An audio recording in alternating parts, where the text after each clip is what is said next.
Welcome to Coffee Break with Rachel V. Hill, presented by Superbook Sports. Taking a daily look at the biggest stories in Denver sports and interacting live with you, the Coffee Break fam. So sit back, relax, grab a cup of joe, and enjoy your coffee break. Here's your host, Rachel V. Hill. Happy Friday, everybody. Welcome into Coffee Break. We've got a really fun show. First of all, I have this really sick looking goodie bag that we need to order, or like goodie box, or that we need to open. We have to do that at some point today. I haven't opened it. I haven't seen any of the videos on it. We're going to do that. But luckily, we're joined today, early in the morning, by a very special Cecil Lammey, who's hanging out with us for a little bit to talk, of course, the Broncos games, the Jets. We're going to get into some Fantasy 5. And then, you guys, I also have a bit of a trick up my sleeve for Richie Carney later on in the show, too. We're going on Josh Allen style. But good morning to you, Cecil. How are you? Good morning. It is Friday. I think it's Friday, right? It is. Hallelujah. Let's go, baby. Let's go. And it's time to put the talk aside. It's time to beat Nathaniel Hackett. That's what this week's all about. Is it too late to say sorry? I feel like I'm quoting a Justin Bieber song when I say that. Right. For Sean Payton. He shouldn't say sorry. I know that he's... Well, why would he say sorry? If you're just stating a fact, very rudely, but very succinctly. Rudely. But if you're stating a fact, why do you apologize? I'm sorry that you were the worst head coach in the history of the league. Like, he already broke the rules. He broke the code. Okay. And the problem is Sean Payton said that he would call Nathaniel Hackett. He doesn't need to do that. What's he owe Nathaniel Hackett? What's Nathaniel Hackett done in this league besides ride his dad's coattails? Like, seriously, there's no need to apologize when it's just the truth. Like, it may stink, and perhaps as a man, it would be a good thing for a good person, a kind person showing grace to Nathaniel Hackett to apologize. That's not Sean Payton. He doesn't need to apologize because he just told the truth, and he's a bit of an aloha. I'll clean it up for your show, Rachel. Thank you. But he's a bit out there, a bit arrogant is that Sean Payton guy. So why would he apologize? I find it fascinating that you're on that bandwagon. The only reason I would say, like, you said you were going to pick up the phone and you were going to call. Right. So that's where I get a little like, all right, Sean Payton, man up and do what you said you were going to do, because you came out publicly to do that. And the fact that Nathaniel Hackett is coming out there and being like, no, haven't heard from him. Didn't miss a call or anything like that. I'm like, all right, well, Sean Payton, this isn't a good look for you. And it's not a good look for, like, the Broncos either. Well, perhaps Sean Payton tried to call him from a blocked number. And that's why Nathaniel Hackett didn't pick up the phone. But either way, I want to get this week over with. One, for the Broncos to get ready for Kansas City. That's Thursday. In a week from now, the Broncos could be 0-2 in their next two games. So we're having a much different conversation next Friday if the Broncos don't at least win this Jets game and maybe push the Chiefs, maybe even beat the Chiefs. I don't think that's going to happen. But if you're 0-2 in the next two games, in the next week, this week will tell so much about the Denver Broncos. So it's like Hackett can be bitter or hurt or whatever. You'll get over it. Football's all about overweight men and windbreakers yelling at you, even if they're your own coaches. So just get used to it. It's football, man. All right. I'm not sold that this Broncos team can beat the Jets. Now, it's crazy because everyone's like, oh, Zach Wilson. I've been saying he went toe-to-toe with Patrick Mahomes last week. You got to give him credit that the team rallied behind him, too, and kept him in it. They easily could have folded in the first half and been like, all right, we're going to lose to the Chiefs, and that's easy. Zach Wilson stayed out there, played a good game. I know he had the fumble that essentially kind of cost him the game, but you have to give him a little bit of credit, and they were able to move the ball down the field. The Broncos defense can't stop anybody, Cecil. Right. So how in the world can they possibly stop Zach Wilson, even if he's not a Patrick Mahomes, but he's playing pretty decent? Yeah, what you do is you try to make the Jets one-dimensional, and that's going to be difficult, provided on the other side, the flip side of the field, the Jets defense might be the toughest they face all year. But if you're able to build a lead, and I even mean like 7 points or 10 points, not a big lead, but if you're able to build a lead, then you get the Jets one-dimensional. You take them away from the ground game with Breece Hall, no longer on a snap count this week. You heard Robert Saleh talk about that. So a full Breece Hall workload, which can work against a Broncos defense that can't stop the run. Russell Wilson, he's looking better. Top 5 statistically as of this week for quarterbacks. You're like, all right, Sean Payton did what he's supposed to do. He comes in and he fixes Russell Wilson. Fixes, I'll put in quotation mark because people get all angry about that. What does Russell Wilson need to do now with, there's drama clearly with Jerry Jeudy going on Twitter and typing away. There's clearly unhappy people in that locker room. What does Russell Wilson have to do this week? Be Russell Wilson and stay positive throughout this. And one, you're going to have to, because you're going to get stomped by that defensive line. They've got injuries to the secondary. But the Broncos offensive line, what do you call him, McFlinchy? McFlinchy, baby. I'm angry about him. You're going to get some more. Oh, great. You're going to get some more this week. I think all across that offensive line, they had better fix the cadence. We've heard now for 3 weeks the talk about the cadence problem. I guess not confused, but I'm just frustrated that it's taken this long. And I'm like, how much are we drastically changing week to week to week, right? Because eventually consistency is kind of what matters. So like, why are we continuing to do these? And then we see these problems continuing to emerge. Well, you're at home, so you've got some home cooking from that crowd. Don't get out of it, home crowd. And if they have 1 3 and out, please don't start leaving. But like, you're going to have a quieter atmosphere. So maybe that cadence problem. Russell Wilson's got a great bark anyway. He always has. That's a good thing for a quarterback. It's just bad when your center is getting a false start penalty. That rarely happens. So they got to clean that up. They should because of the home crowd, but you've got to withstand that pressure. They're going to bring it. They've got great linebackers. They've got a great front four on that defensive line. Russell Wilson's going to be under duress all day long. Pat Surtain, who you see him going up against? Is he going to stick man to man, or are you thinking we're going to see him all over? Oh, Pat Surtain's not having a good year. Like, not at all. Thank you. Well, thank you. I don't know why people are afraid to say it. Like, Surtain's super nice, and great guy. He is one of the best corners in the league. But we got to call it like we see it. He's not playing well, and I don't care if you're out of it. If Robbie Chosen is getting a touchdown on you, I don't care what quarter it is. So it just kind of this attitude coming forward with Pat Surtain. I don't like seeing that. And again, I do like him and I do believe in his game. But he's got to play better. And Garrett Wilson is one of the best young receivers in the league now. So he's going to have his hands full with Wilson. Should he travel? I think the answer is yes. When you're going up against a number one receiver, just take that number one receiver away and then have Zach Wilson, too many Wilsons, rely on more of an Alan Lazard, a Tyler Conklin at tight end. They've got some good weapons. Breece Hall's a good receiver out of the backfield. So the Jets have some weapons. The Broncos better be ready. See, I just haven't understood VJ's plan when it comes to Pat Surtain because really on a lot of things, right? But like, especially for Pat Surtain, the big one was like Devontae Adams, right? We're seeing this Tyreek Hill. I'm like, why isn't he just sticking with these guys the whole game? Right. And instead we're just seeing him all over the field. Well, then other players, because they're not as talented down there in the secondary, are getting burned. Yeah. Damari Mathis, you got burned. Got a target on your back. Everybody's targeting Damari Mathis. Yeah. They're targeting Jaquan McMillan, like anyone else who's out there. De'Aaron Turnill's not good. Justin Simmons' return will help that. And that's why if Surtain shadows the number one receiver, Simmons can basically help the other corner. So that's always good having Simmons out there. And you don't get the same thing from Kareem, who's just an in-the-box safety now at this point in his career. So there's some philosophical problems with Vance Joseph that I don't quite understand with this defense. They have some talent when everybody's healthy. Guys are closer to being at full strength this week. How are you feeling about McMillan taking over kind of this nickel position? He should until K'Wan's healthy. And, there's another problem with the George Payton. It's not just Randy Gregory, everybody, but the George Payton free agents. K'Wan Williams not healthy. DJ Jones not playing well. So you've got guys Zach Allen not playing well. So you have these guys that you paid a lot of money to, you expect a lot from, and you're not getting the performance that that they can get. Is that coaching? Is that motivation? Like, what is the problem? Figure it out, because the Broncos don't have time to waste. Where's the disconnect? We'll never know. Cecil, I love having you in studio. And you want to know why? Because we also get to do our Cecil's Fantasy 5 Tips presented by Hooters. We love breaking this down with you every single week. Give it to me. A lot of people are saying don't start a single Broncos player. Yeah, pretty much. I'm getting a lot of Jaleel McLaughlin questions. Now we have Javonte Williams practicing on Thursday. It signals that he's perhaps going to play. Today's the big day. I'll be out at Broncos headquarters in about 20 minutes. So we'll see what Javonte does there. Everyone got Jaleel McLaughlin. He was the hottest waiver wire addition this week. That's fine, but I'm still not starting him as more than like a deep flex play because of that Jets defense. Now, he could take any touch and make it an 80-yard touchdown. That's what McLaughlin does. But in this matchup, it's terrible. If he were to be the starter, and he might still be just the third guy behind Samaje and Javonte, it's not the week to start Jaleel McLaughlin. Don't get me started on those receivers. Again, injuries in the Jets secondary. It's very important to note that. But you do have Sauce Gardner taking somebody away, probably Jerry Jeudy. It's not the week to rely on your Broncos offensive players. Tell me this. Breaking news coming out this morning.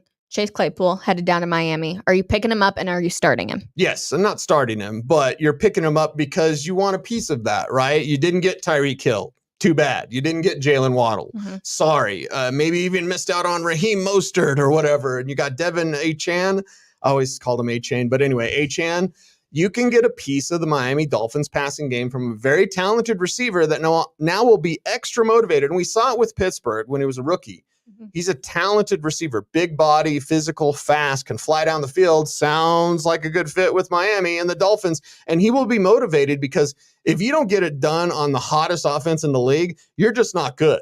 So all the mental stuff with Claypool, and there was stuff in Pittsburgh that cropped up. And then we saw it with Chicago and that kind of mess until they got rid of Claypool, which maybe says a lot about him. But either way, you take a chance on the situation. You take a chance on the physical talent, pick him up, stash him, and then maybe, start him as a what the heck flex in a week or two when he gets up to speed in the Dolphins offense. Sleepers this week. Any big names that you're tossing out that you think people, just go out there and get them? Well, and I will say this, and definitely not a sleeper, but you're seeing the return of Cooper Kupp. So I'll go to a former sleeper, Puka Nacua, because people are like, once Kupp's back, Nakua's not going to do anything. That's not the case. Not at all.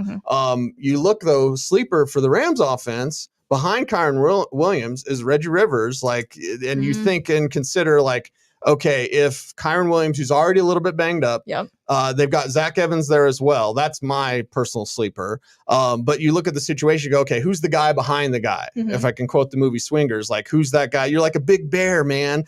You want to be the big bear? Try to grab in a deeper league guy like a Zach Evans because he could be the next man up if something happens with Kyren Williams. Any other names that you're tossing out that you're like, absolutely, you know what, go and get them. Maybe even if you're trying to look ahead for your fantasy weeks. Yeah, and that's the thing. It's always being ahead of the waiver wire, which is kind of one of my favorite things. Who is emerging, who is coming out there.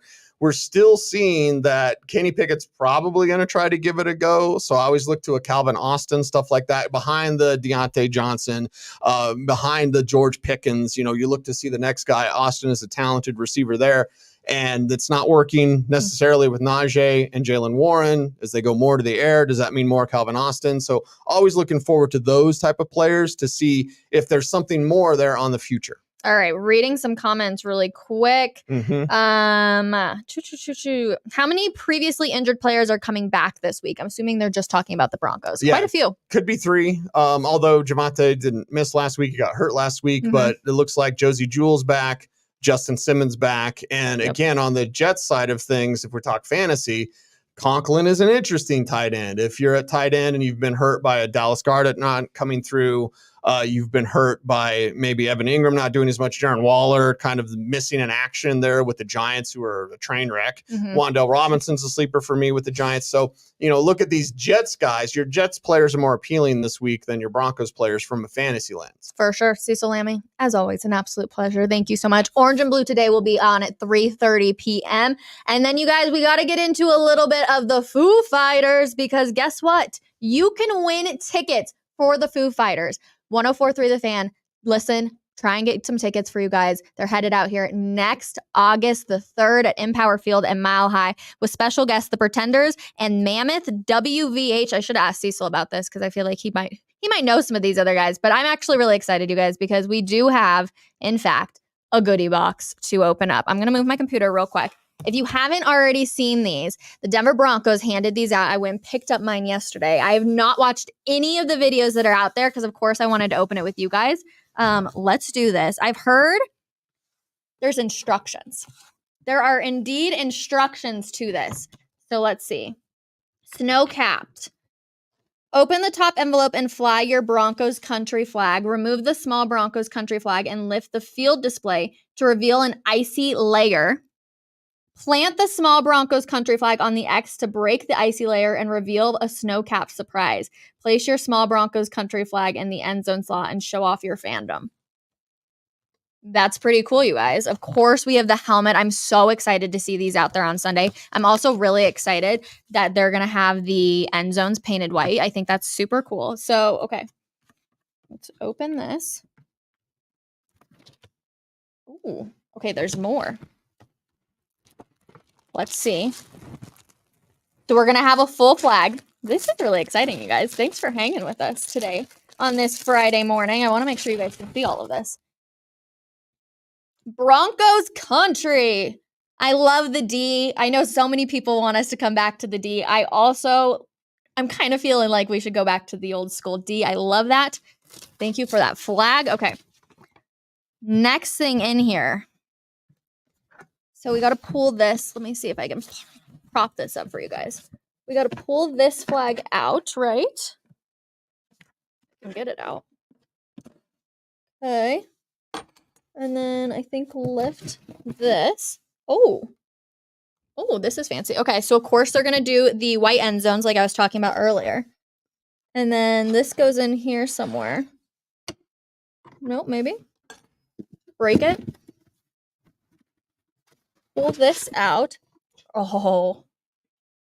It wouldn't break. I can't actually break it, you guys. And it would be really, really loud. And then look at what's inside. An actual mini helmet that is thick. Oh man, things are falling on me though. You guys, these little helmets are awesome. Let me know if you like the snow-capped helmet. Yeah, I couldn't actually break this. Oh, maybe I could if I really would have hit it, but then I feel like pieces would have gone flying everywhere, you guys. So I don't want to do that. But huge thank you to the Broncos on this, you guys. Seriously, this is so awesome. So we're going to just leave this up here this morning. That is so cool. Let me scoot it a little bit closer. And the flag is awesome too. So plus we have this little flag. This is Broncos Country D. Let me know if you're going to the game on Sunday. I know I saw a few people yesterday who were commenting and they were saying they were headed out there. So definitely let me know if you are headed out there. Gonna go read some of the comments real quick. Broncos rule, love it, Rach. Old school D with current style horse should be the logo. They should wear all white, but the new rule for the color rush is you can't. I actually, out at practice the other day, saw the color rush helmet. So we saw the snow-capped helmet, and they were wearing them with white practice unis, and I didn't love it. So I'm excited that they're going to be doing that with the orange. I'm excited though, you guys. Really excited for this. So I love that they're doing this too. Let's move on to a couple in the headlines things. Did you guys see this whole Tom Brady debacle essentially? So Tom Brady is obviously trying to buy a minority part of the Las Vegas Raiders, and the NFL has kind of put a hold on this because Mark Davis is selling Brady between 5 and 10% at a reduced rate of approximately 70%. So the NFL is like, well, wait a second, why is this happening? I find that fascinating. I'm like, okay, I get wanting him to be involved, but it's not like Tom Brady doesn't have the money to be able to do that. So I think that's really weird. Another in the headline thing, if you're a Colorado Avalanche fan, you're starting to be, I don't want to say too concerned, but Devon Toews has essentially not signed a new contract extension, and there was hopes that they were going to get that done before the regular season started. Obviously, that is approaching super fast. So we're kind of like, what's going on with Devon Toews? He's already announced that he would love to spend the rest of his career here in Denver. So I'm really hoping that they're able to get that done soon and hopefully just before the season starts, maybe preseason. I don't know, something happened and they were just like, all right, like let's focus on preseason. We'll get the contract. But I always love getting that out of the way before the regular season started. And then bowl games. This is really cool, you guys. I'm actually kind of pumped up for this. I don't know if it can happen. I don't know if it can happen. I'm going to be honest. But right now, the projection for Colorado football to be in a bowl game, yes, they are supposed to be in a bowl game. Hopefully they're able to pull that off, get 6 wins. Right now they are projected to play Air Force in a bowl game on ESPN. And I think that would be so freaking cool. Air Force has been a dominant force for so long here in the state of Colorado. I honestly feel bad because they do not get enough credit for how well that they've done. But I think that would be so cool to see them. They're supposed to be out in LA. I think it's just the LA Bowl playing. ESPN would love to see that, have Coach Prime. It would gain so many viewers too, just to have Coach Prime out there. So I think that would be really, really cool. Also, it hasn't happened since 2016. And before that was 2002, was that all 3 teams, CSU, CU, and Air Force, were all in a bowl game in the same year.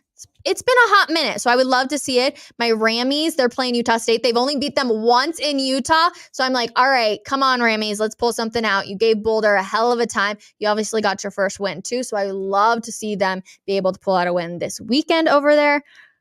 Going back to some of your guys' comments, of course. Mel says the contract for Toews will be a tough one because of the term. 5 to 6 years puts him at an age that will be difficult, 100%. Who would be better on the Broncos, Aaron Gordon or Cale Makar? I'm going Aaron Gordon simply just because of his size. I'm a huge Aaron Gordon fan. I think he's been wonderful. I think he's going to do really big things for the Nuggets this year, so I'm really excited about that. But if we had to put him on the Broncos, Aaron Gordon, I think he would be like a Travis Kelce, Gronk type guy out there, just being able to dominate. Broncos country needs to remember to count down the play clock for the Jets. Ouch, Giovanni out there. David will be out there on Sunday too. I love that. Someone said, how can I get myself a box? I don't know how they're doing it, but I'm not going to lie. These helmets are awfully sick. I'm hoping Richie Carney is going to join us here in a little bit because I'm going to give you guys a sneak peek of what we're going to do to him. If not, I guess I will be drinking it.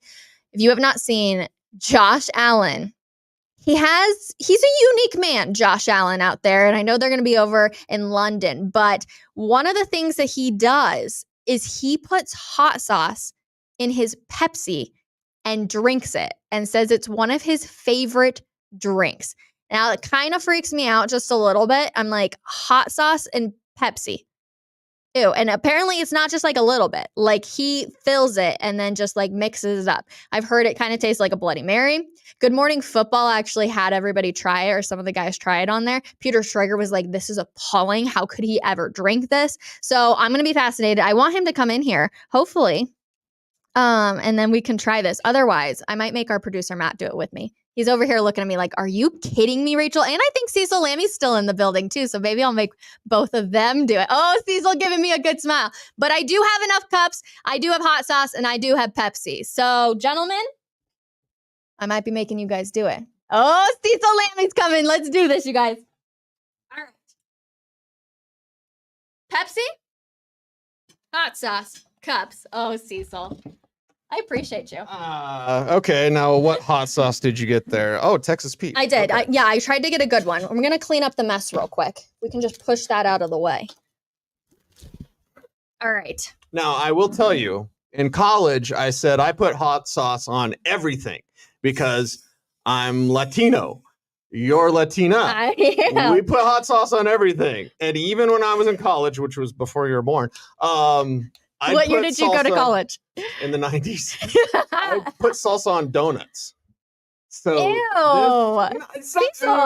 it's awesome. Put salsa on your donuts, everybody. I don't eat donuts anymore, but let me finish. I think this actually could work.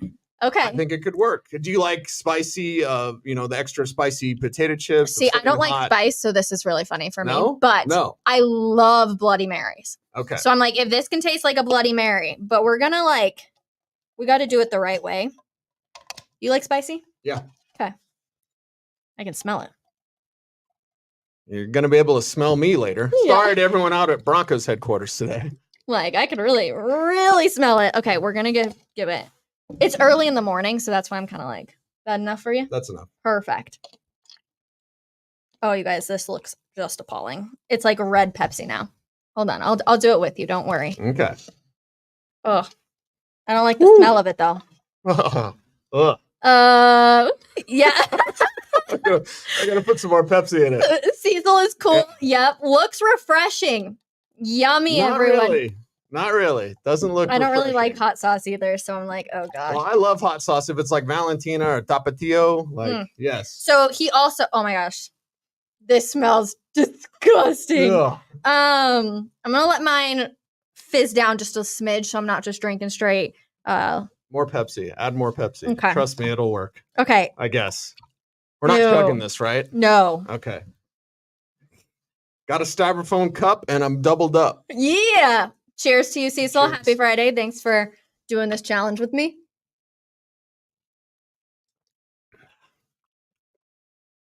It's not bad. It's actually really not bad. Wow, it kind of does taste like a Bloody Mary. It's not bad.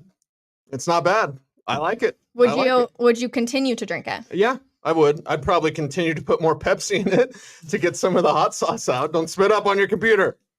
It's a MacBook. I'm actually kind of surprised. I thought that this was going to be terrible. No, I thought this was going to be gross. I thought this was going to be like, Rachel, why'd you make me do this? Yeah. And then I was going to cuss out Richie Carney because he was supposed to be here. But Richie, my friend, come on, what are we Richie, doing? You're missing out on the surprise he hasn't texted Pepsi. Me yet. Yeah, this isn't bad actually. If you like spice and you like Pepsi, yeah, I think you should try it. Yeah, cheers. Josh Allen, cheers to that on a Friday, everybody. Matt, are you daring enough to try it? Sure. There you go. It's a Friday, everybody. All right. Do you like spice, everybody? I actually don't think many people have. Yeah, this is Matthew. He's the man in the chair. Hello. When I talk about man in the chair, that's the guy. Yeah. So we'll do a little. I really need other people to try this in their life. It's really not bad though, Matt. Yeah, it's not bad at all. Did you say you like spice? I can. Okay. Depends. We'll just give this to you. Matt's like, are you kidding me, Rachel? On this Friday, this is what you're gonna make me do? Like spin it around a little. Well, because the Bills are playing in London. Yep. Against the London Jaguars. Maybe on Sunday morning, you get up super early, you can drink this. 7 a.m. Mm-hmm. Who's gonna win that game, Cecil Lammey? Oh, it's the Bills. He took a big old swig. Like, what are you doing, man? You got to sip on that. It's not bad though, right? Yeah, it's actually not bad. No, not at all. Yeah, I actually, what kind of hot sauce is that? I don't think I've ever tried it. This is Texas Pete. Hmm. I tried to take the thing off. And honestly, because I eat so much Valentina and Tapatio, if I used my salsa, our people's salsa, Rachel, like... Yeah, not me. Sorry, Matthew. My wife's people's salsa. Exactly. There you go. I think it would be even better because I like that taste. That is a different salsa than what I use, but like, no, it's not. It's fine. No, it's not bad. All right. Broncos, Jets. Appreciate you, Matthew. Thanks, Matthew. Happy to help. Matt's like, I hate you right now, Rachel. Let's talk real quick projections for this weekend. Predictions, not projections, but I guess both words fit. Clearly, my mouth is a little spicy right now, so I'm like, all right, here we go. It's on fire. Jets, Broncos, who you got? It's going to be the Broncos, but it's not going to be by much, and they're not going to score a whole lot. I don't believe so. This Jets defense is tough. Again, injuries to their secondary could be the key, but I'm saying 13-10 Broncos win. Oh my gosh, that's like a grinded out. Like, are they going to do anything kind of win? Yep. Oh man. Okay. I'm rolling with the Jets. It was a coin flip for me. I'm not going to lie, but I just feel like I got to stick with what my gut's telling me. And that's that Zach Wilson's going to be able to put up more touchdowns on this Broncos defense. Believe it or not, I do think we're going to see probably like a Nathaniel Hackett number 16, like 13 type game. Okay, so I'm kind of with you, but I'm like, oh man, I heard Mike Evans this morning and he was like, oh yeah, Will Lutz is going to kick a 64-yarder from the left hash to do the walk-off for the Broncos. I'm like, wouldn't that just be the most crazy full circle moment ever? Yeah. Well, watch out for Allen Lazard. If you mentioned 16 points, he will be a problem. And again, Tyler Conklin will be a problem. Garrett Wilson should be locked down by Pat Surtain, although that could be problematic as well. But I don't think you'll see a lot of points. And I don't want to tell anyone how to fan, okay? And I get in trouble anytime I say this, but whatever. They'll be all right. I'll be all right. Please don't leave, okay? If there's any week that this team needs you, man, they need you to be loud and proud. Be the Broncos country of old, all right? And I know it's been terrible, and they've been terrible, and they owe you more. This is on them, not on you. But if you want your team to come out on top against the hated Nathaniel Hackett, stay, cheer, be loud. You're going to be nervous. That ticker might be going in this game because it's going to be a close one, but I have the Broncos coming out on top. Okay. Cecil has faith in Sean Payton. Should Broncos country still have a lot of faith in Sean Payton? Yeah, he doesn't have enough of his guys. Don't have faith in George Payton. You have a George Payton problem. You've said that. I've been saying that for a year now, everybody, and everyone's like, no, it was Nathaniel Hackett. I'm like, really? Really? This team's still not looking too good. Who hired him? Right? Who didn't interview Mike McDaniel? Who's paid everyone big money without seeing the production on the field? You don't have to pay everybody. No. Like, you can make them play for it. It just makes me laugh when people are like, no, it was not George Payton. Okay, everybody, remind me that. I will give it to him. He's found some gems in the draft. He has. But you know what? You can also just be a part of the draft without being the complete GM. Right. And as I've said, George Payton has an eye for talent. He's a good scout. He's not a good GM. Because a GM is more than just being a scout. I think he should be a director of pro personnel. Not here, but somewhere else. You want him completely gone. Yeah. I think Adam Peters needs to be here as the Broncos GM. He left Denver to go to San Francisco to be a right-hand man to John Lynch. Obviously, they've built a Super Bowl contender with the 49ers. You need someone like that can push back. Because John Lynch and Kyle Shanahan argue all the time. Yeah. But they love each other. Yeah. And it's all about love, and they've built and they've gotten rid of Trey Lance. The guy that John wanted and Kyle didn't want because he wanted Mac Jones. Well, that didn't work for either one. But either way, you're seeing that back and forth. Right now, you have George Payton so desperate to keep his job, and I get it. Mm-hmm. Trust me, I'd probably be doing the same thing where he's just like, yes, whatever you want, Sean, right away, Sean. Like, that's not a GM. You need a GM that says to your coach, this is the guy, and you go at it, and then you decide what's best for the team. You don't have that now because you have a yes man in place that is in over his head. Real quick, are you on the Caleb Williams tank? Do everything you can to get him? I'm never on a tank thing. I don't like tanking. I think it just sends the wrong message, right? And it's professional athletes. You don't want to be in that message. And I'm sorry, but one man cannot fix your entire team. Right. Now, and here's the thing. When the Chiefs identified Patrick Mahomes, they moved up 16 spots. The Bills identified Josh Allen. They moved up a few spots. I think it was 4 or 5, top of my head. Don't make me do math. Yeah. Bryce Young with Carolina. Jerry Jeudy's next team. Yup. They moved up to number 1. Yeah. So, like, you can love Caleb Williams. He is number 1. Drake May is number 2. If you want either one of those guys, you can move up, especially if you're selling off talent like I imagine the Broncos will be. Yep. Lots of moves to come. Everybody, thanks for hanging with us as we drink Pepsi and hot sauce, opening up cool packages. We love the Snowcapped helmets. We're going to be excited to see them on Sunday. Let us know who you think is going to win in the comments. Otherwise, we're hopefully talking about a Broncos win on Monday morning, and we'll see you guys then. Have a wonderful weekend, everybody.